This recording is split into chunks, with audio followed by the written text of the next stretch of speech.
અંકલેશ્વર પંથકમાં ગત સાંજે થયેલા ભારે વરસાદને પગલે જનજીવન પ્રભાવિત થયું છે। અંકલેશ્વરમાં નોંધાયેલા 2.72 ઇંચ વરસાદના કારણે આમલા ખાડી ઓવરફ્લો થતા અંકલેશ્વર અને હાંસોટને જોડતો મુખ્ય માર્ગ બંધ કરવાની ફરજ પડી હતી। બુલેટ ટ્રેન પ્રોજેક્ટના કામકાજને લઈને આ વિસ્તારમાં આવેલો જૂનો બ્રિજ તોડી પાડવામાં આવ્યો હતો, જેની જગ્યાએ વાહન વ્યવહાર માટે એક કામચલાઉ વૈકલ્પિક રસ્તો તૈયાર કરવામાં આવ્યો હતો।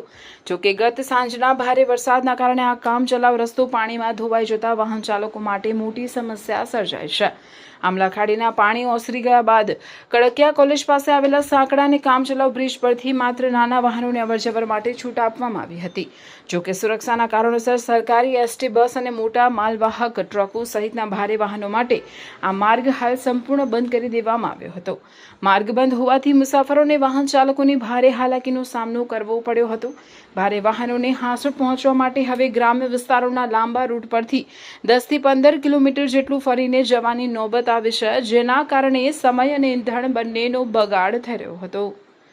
હવે એટલે શું છે કે હવે કામ અત્યારે કરે, હવે ટાઈમ જોઈને કરવું પડે ને કમસે કમ। હા, આપણે ડિકાટી સટા ટાઈમે કામ કરે મુસીબત વેઠી જ પડે ને આપણે।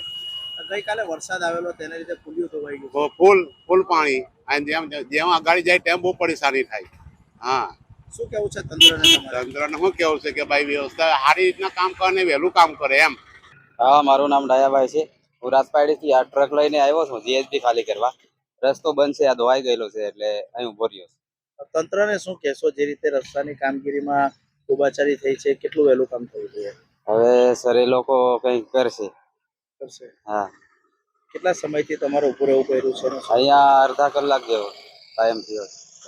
આ પુલ ખોટું જ તોડવામાં આવેલું છે, હજુ ચાલતો કઈ થતો નથી। આ ઇન્થી જૂનો પુલ છે તે ચાલે છે। આ લોકોને હેરાન ગતિ છે બધી। તંત્રને શું કહેશો? તંત્ર તોડ્યું ખોટું, એ પુલ તોડવાની જરૂરત જ નહીં હતી ભાઈ। કેટલી તકલીફ પડી રહી? બહુ તકલીફ પડી છે, 1 કલાકથી લાઈનમાં ઉભેલા છે। મોટા વાહનો બંધ કર્યા છે? મોટા વાહન બંધ